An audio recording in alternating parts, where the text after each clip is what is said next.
mais valem 2 polegadas na Marta Rocha do que nenhuma do James Baker. Eu sou o professor Eduardo Simões e este é o nosso canal. Bem, uma das questões que mais mexem com quem procura estudar friamente, cientificamente, a questão da guerra na Ucrânia, esse conflito na Ucrânia, é a forma apaixonada e absurda com que se coloca, e muito fácil, né, com que se coloca essa mitologia, esse disparate de que a guerra só aconteceu porque os Estados Unidos e a OTAN traíram promessas feitas a Mikhail Gorbachev quando do esfacelamento, o desmoronamento da antiga União Soviética, né? Então, nesse momento, teriam sido feitas promessas aos líderes soviéticos e russos, posteriormente, de que a OTAN não avançaria na direção dos ex-membros do Pacto de Varsóvia, a antiga aliança militar da União Soviética, né? E que foi justamente o não cumprimento dessa promessa que muitos países do antigo Pacto de Varsóvia agora estão na OTAN, né? E foi justamente o não cumprimento dessa promessa que levou à guerra na Ucrânia. Então, algumas pessoas acreditam nisso de uma forma tão assintosa, né, que não percebem o quanto isso é sem sentido, uma vez que as relações internacionais, os acordos internacionais são feitos por pessoas experientes, homens de certa idade, não são feitos por jovens adolescentes, por garotos recém-saídos da faculdade ou coisa assim, né? Mas por diplomatas experimentados, homens de grande capacidade, que não vão tratar as questões de relações entre países à base de promessas. Tudo o que acontece e é decidido entre duas potências, principalmente, se imaginarmos duas superpotências na ocasião, né? Que a Rússia ainda tinha, ou a União Soviética, digo melhor, ainda tinha toda aquela fama e aquele aparato, ainda tinha o aparato armado todo dela. Então eles não iam discutir uma questão tão grave como essa na base de promessas. Os Estados Unidos fizeram promessa, a gente acreditou e agora... Isso não existe, meu amigo. Isso é uma bobagem acreditar numa coisa dessa. Mas eu vou explorar com vocês agora mais ou menos o que foi aquele momento que eu vivenciei fortemente, que eu vi acontecendo diante dos meus olhos pelas imagens da televisão, no jornal diário que eu assistia com o maior interesse, porque eu via que ali estava acontecendo um momento histórico ímpar, incomum. Uma coisa que eu nunca, que eu sabia, por ser um estudante de história, nunca tinha acontecido antes na história. O desmoronamento, assim, uma coisa assim impressionante. Acho que é esfarelamento, assim, de uma superpotência. Numa semana aquele país era a segunda potência maior, o segundo país mais poderoso do mundo. Na semana seguinte, ou 2, 3 semanas depois, era um país completamente inviável, completamente perdido. E quer dizer que esse movimento de destruição ou de autodestruição da União Soviética foi uma coisa muito impressionante, é único na história, e deixou todo mundo completamente aparvalhado, perdido e assustado até certo ponto. Havia o medo muito justificado de que as inúmeras armas nucleares que a União Soviética possuía e que eram mantidas por um aparato gigantesco, que de repente desapareceu, o país aparentemente estava entrando no caos e não havia dinheiro para pagar nem as coisas mais, o salário dos funcionários públicos, os direitos que eles haviam adquirido, as aposentadorias, as pessoas nas ruas vendendo tudo que tinham porque precisavam daquilo para comer, comprar sua comida. O país estava completamente desorganizado e muita gente pensou: o que vai ser desses armamentos impressionantes, altamente destrutivos, principalmente das bombas atômicas que existem na Rússia e em outros países que agora estão começando a surgir depois do esfarelamento da União Soviética. Era o caso, por exemplo, da Bielorrússia, era o caso, por exemplo, da Ucrânia, era o caso, por exemplo, do Cazaquistão, que tinham armas nucleares russas, ou soviéticas, armazenadas lá. Mas tudo bem. Então havia aquela questão Será que eles vão começar a brigar entre eles e vão usar arma atômica para se autodestruírem mutuamente? Uma guerra civil nuclear, a primeira guerra civil nuclear. Havia esse medo muito profundo. E havia um outro medo também, um grande medo também. O que aconteceria agora que as Alemanhas estavam caminhando para a aproximação, reaproximação? Havia a Alemanha ocidental capitalista e a Alemanha oriental comunista. E elas estavam num movimento de união. E aí vem a questão, o que vai acontecer agora que a Alemanha vai se reunir de novo e essa Alemanha reunida será de longe a maior potência econômica da Europa. Será um dos países mais poderosos do mundo em termos econômicos. Se a Alemanha dividida já era, principalmente a Alemanha ocidental, né?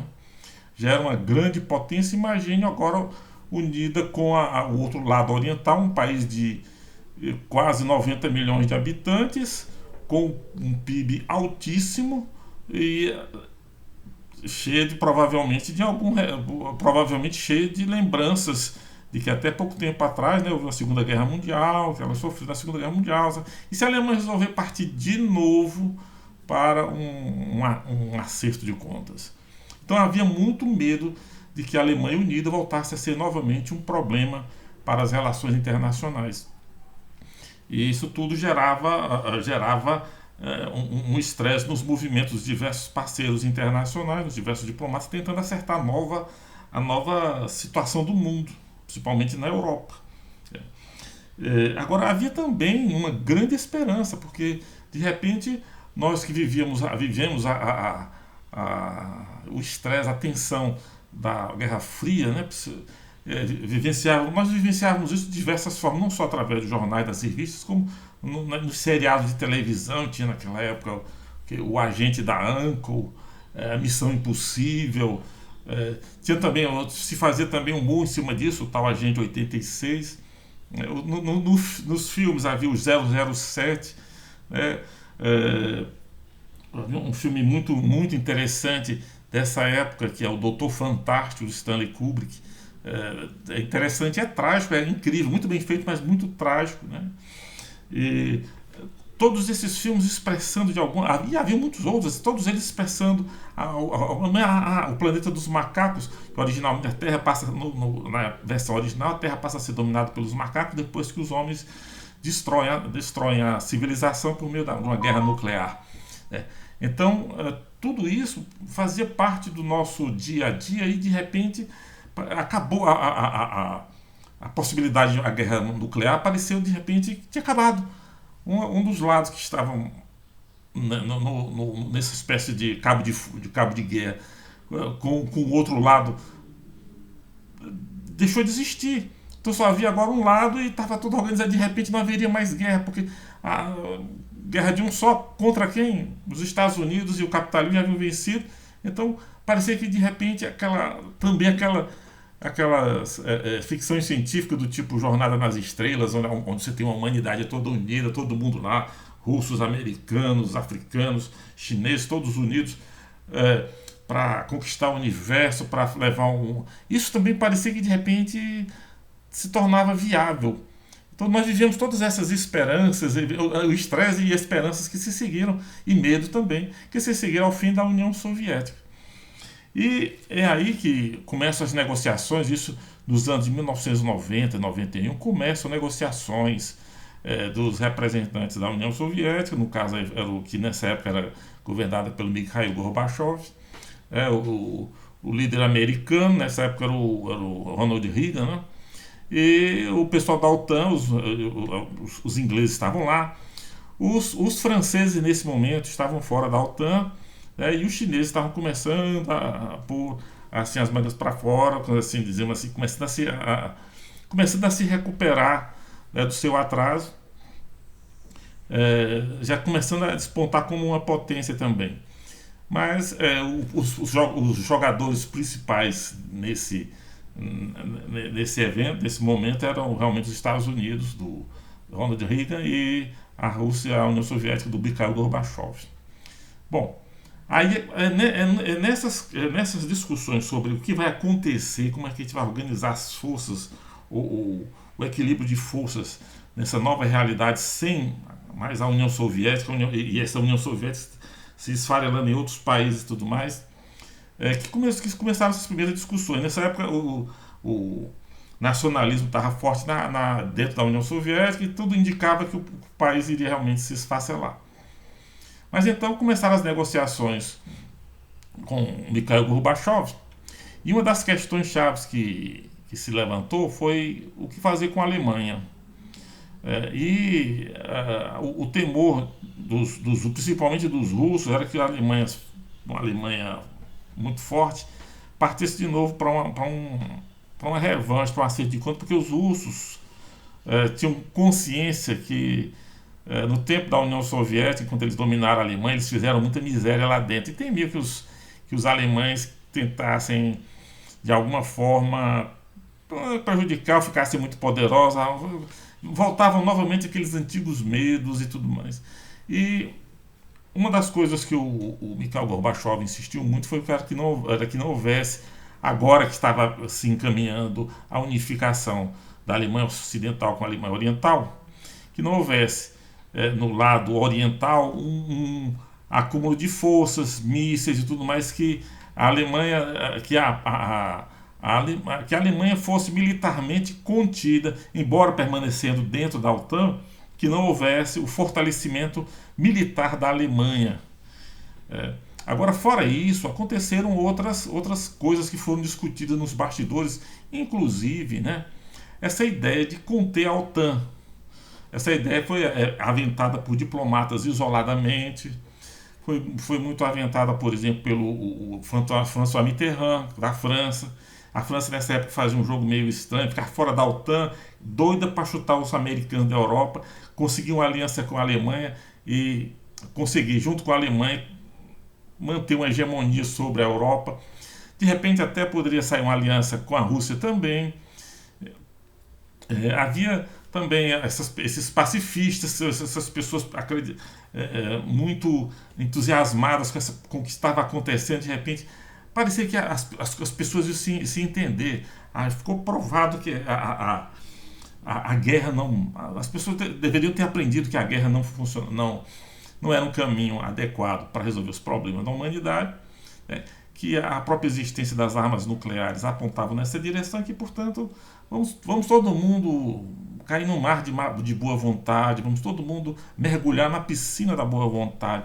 Mas acontece que em política internacional, em relações internacionais, etc., você não pode fazer uma coisa baseada apenas em conversa de bastidor, conversa de corredor, como o Vladimir Putin jogou e os nossos bravos esquerdistas estão reproduzindo, e alguns intelectuais também, que foi prometido solenemente o não crescimento da OTAN para o leste europeu. Mas a verdade é que, fazendo uma pesquisa, o secretário de Estado na época, o James Baker, americano, teria inclusive dito uma frase, nenhuma polegada para o leste, Mas ele fez isso, essa declaração foi dita no sentido de não ampliar a força da OTAN na Alemanha do Leste, para não fortalecer demais a Alemanha e não deixar a Alemanha excessivamente poderosa dentro da Europa, que não interessava nem aos franceses, nem aos americanos, nem aos russos. Ninguém queria uma Alemanha muito poderosa, militarmente muito poderosa, diga-se de passagem. Então, essa expressão do Baker, nenhuma polegada a mais, foi usada no contexto da Alemanha. E James Baker fala isso claramente, e tem textos dele na internet, onde ele coloca isso. E não só ele, o Robert Zoellick, que foi seu secretário nessas negociações, também disse que em nenhum momento se negociou. Nas negociações, nos encontros de 1990 e 1991, em nenhum momento se colocou a questão da expansão da OTAN para o leste da Europa. E, para matar essa questão, temos o próprio Mikhail Gorbachev, que numa entrevista reproduzida num site, o site é Russia Beyond the Headline, disse exatamente isso que eu expliquei para vocês antes, que a questão se referia à Alemanha. Para vocês terem ideia, vou ter uma ideia mais clara, eu vou reproduzir aqui a pergunta que o jornalista fez ao Mikhail Gorbachev e a resposta dele. Diz aqui, uma das questões-chave, o jornalista, né? O Russia Beyond, uma das questões-chave que surgiram em conexão com os eventos da Ucrânia é a expansão da OTAN para o leste. Você tem a sensação de que seus parceiros ocidentais mentiram para você quando estavam desenvolvendo seus planos futuros na Europa Oriental? Por que você não insistiu que as promessas feitas a você, particularmente a promessa do secretário de Estado dos Estados Unidos, James Baker, de que a OTAN não se expandiria para o leste, fossem legalmente codificadas? Citarei Baker: a OTAN não se moverá uma polegada mais para o leste. Então, o Mikhail Gorbachev responde. Olhem bem, o tema da expansão da OTAN não foi discutido e não foi abordado naqueles anos. Digo com total responsabilidade. Nenhum país do leste europeu levantou a questão, nem mesmo depois que o Pacto de Varsóvia deixou de existir em 1991. Os líderes ocidentais também não o abordaram. Outra questão que levantamos foi discutida: garantir que as estruturas militares da OTAN não avançassem e que forças armadas adicionais da aliança não fossem implantadas no território da então República Democrática Alemã após a reunificação da Alemanha. Isso aqui foi feito. A declaração de Baker mencionada em sua pergunta foi feita nesse contexto. Kohl e Genscher, Kohl era o antigo primeiro-ministro da Alemanha e Genscher era o ministro das Relações Internacionais, o chanceler. E Genscher falaram sobre isso. Tudo o que precisava ser feito para solidificar essa obrigação política foi feito e cumprido. O acordo o acordo com a Alemanha dizia que nenhuma nova estrutura militar seria criada na parte oriental do país, nenhuma tropa adicional seria desdobrada lá, nenhuma arma de destruição em massa seria colocada lá. Foi observado todos esses anos. Portanto, olha, isso é tão grave que o Gorbachev até se sente ofendido por terem lembrando isso, porque isso faz ele parecer um idiota que ouviu uma promessa dessa, uma promessa tão maravilhosa dessa e não se preocupou em colocar no papel, né? Que, convenhamos.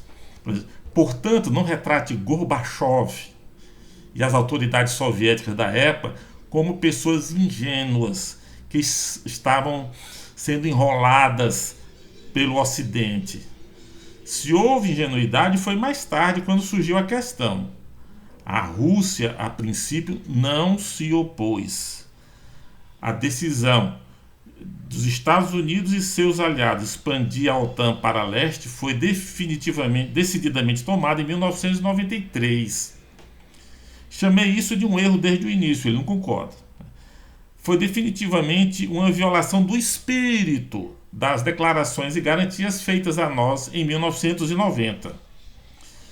No que diz respeito à Alemanha, elas foram legalmente consagradas e estão sendo observadas. Então, vemos claramente que a expressão de James Baker, que hoje o Putin fala que foi feita na forma de uma promessa para a antiga União Soviética, etc., na verdade foi feita no contexto da Alemanha e foi cumprido. Essa promessa foi cumprida. O Gorbachev, entretanto, diz que a expansão da OTAN para o leste não atendeu ao espírito, rompeu com o espírito das negociações. Essa questão é muito subjetiva, esse espírito das negociações. Mas será que não houve nenhum elemento concreto que justificasse esse avanço para o Oriente da OTAN, por exemplo? Porque a questão não foi só o desmoronamento da União Soviética. O problema também foi o pandemônio que se criou nesses países do leste europeu depois que a União Soviética acabou. Nós tivemos problemas sérios na Polônia, a Polônia sofreu um golpe de Estado, houve assassinato político, as greves se multiplicavam a cada momento. Na Tchecoslováquia, houve a separação da parte da República Tcheca da Eslováquia, feita por conchavo político, sem o conhecimento da população e até contra os sentimentos e os desejos da população, que era contrária à separação, mas os políticos fizeram. Aquele negócio do conchavo dos partidos comunistas resolvendo tudo, tudo na surdina, tudo nos bastidores. Houve o caso da Romênia, cuja descomunização se deu em meio a um banho de sangue. Houve o caso da Albânia. A Albânia foi uma loucura, o fim do comunismo na Albânia. Houve um esquema de pirâmide. Essa leva de refugiados que hoje a gente vê na fronteira dos Estados Unidos, de latinos-americanos, principalmente latinos-americanos, na fronteira dos Estados Unidos, e de gente da África e da Ásia, tentando atravessar o Mediterrâneo para chegar na Europa. A gente viu na época de albaneses tentando fugir de lá para a Itália porque não aguentavam mais a pobreza, a violência, a anarquia política. Estava uma desordem. Agora, pior de tudo foi o que aconteceu na Iugoslávia. A Iugoslávia entrou num processo de guerra civil extremamente violento. Os campos de concentração foram recriados. Você vê aquelas pessoas miseráveis no meio isoladas por arame farpados. Multidões e multidões de pessoas eram expulsas de casa pelo simples fato de ser de uma determinada etnia ou de uma determinada crença religiosa. Era retirada de casa, suas casas eram incendiadas, essas pessoas eram simplesmente jogadas no mundo. Houve um verdadeiro caos. E no caso da Iugoslávia, principalmente, a posição da Rússia foi muito ambígua. A Rússia nada fez de concreto que parasse a violência dos sérvios, porque o núcleo da Iugoslávia era composto principalmente pelos sérvios, que tinham o maior interesse em preservar aquilo. Os sérvios estavam fortemente vinculados e ainda são fortemente vinculados à Rússia. E os sérvios também foram os que mais abusaram, os que mais atrocidades praticaram. E a Rússia nada fazia de consistente, de eficiente que fizesse os sérvios se acalmarem e parar de massacrar a gente. Então ficou-se um tempão com aquela guerra se arrastando, aquela coisa horrorosa quanto parecia na televisão, no cinema, etc. Até que a OTAN resolveu intervir. E interviu quando a coisa chegou no Kosovo, que a questão se agravou mais ainda, e a OTAN começou a atacar a Sérvia. Nesse momento a Rússia começa a espernear. Nessa época, já com Boris Yeltsin, o presidente novo, Boris Yeltsin, a Rússia começa a espernear que isso é contra o direito contra os direitos humanos. Quer dizer, enquanto os sérvios estavam massacrando seus vizinhos, não havia problema de direito humano. Nem se tomava nenhuma iniciativa, nenhuma atitude séria por parte da Rússia para conter aquilo. Agora, no momento que a OTAN resolveu intervir, porque também tem o seguinte, meus amigos, não era só a bagunça, a violência, a coisa louca que estava acontecendo na Europa Oriental. Eram os movimentos que também haviam na Europa Ocidental, alguns inclusive de feição comunista, esquerdista, como as Brigadas Vermelhas na Alemanha, a fração das Brigadas Vermelhas na Alemanha, as Brigadas Vermelhas italianas. Havia o problema dos bascos na Espanha, havia o problema do exército republicano irlandês na Irlanda do Norte, o movimento nacional corso na Córcega, na França.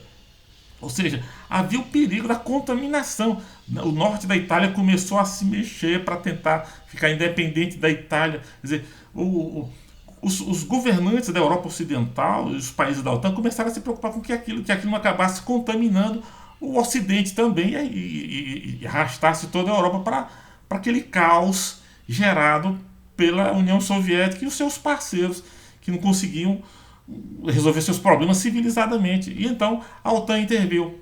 Qual foi o resultado da intervenção da OTAN na Europa Oriental e o crescimento dela na direção da Europa Oriental? Sossegou. Deu paz para a região.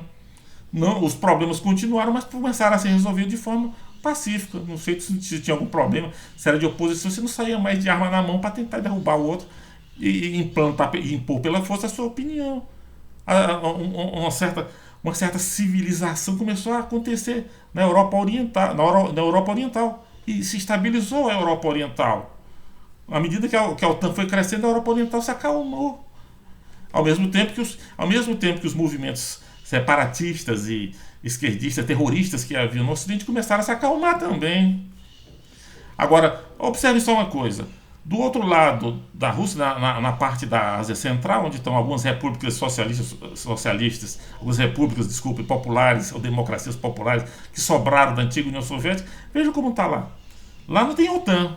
Veja a confusão que estão esses países lá da Ásia Central, que foram antigas repúblicas da União Soviética. Então o caos, a bagunça diz, olha, o Azerbaijão está em guerra há anos com a Armênia, o Tajiquistão e o Quirguistão estão trocando tiro de artilharia, brigando por fontes de água, né? As ditaduras são ditaduras horríveis, altamente repressoras. O cara do Cazaquistão já disse para a polícia: atire para matar nos manifestantes, no seu povo, que estão se manifestando contra as autoridades. Atirem para matar. O Azerbaijão passou por uma guerra civil de 7 anos e continuam pobres. São países pobres, governados por ditaduras extremamente instáveis, de quando em quando ameaçando pegar com arma na mão e partir para um acerto de contas entre países, entre nações, entre países. Então, lá não tem OTAN. Então, tem uma justificativa também, digamos assim, prática, concreta, para o crescimento da OTAN na direção do leste europeu e um resultado extremamente fantástico deste avanço para as relações daqueles países sem nenhuma ameaça à Rússia. Pelo contrário, a Rússia estava ganhando rios de dinheiro com a Europa Ocidental no momento que iniciou essa guerra. Mas no nosso próximo vídeo a gente vai falar sobre a questão da Ucrânia propriamente dita. Muito obrigado.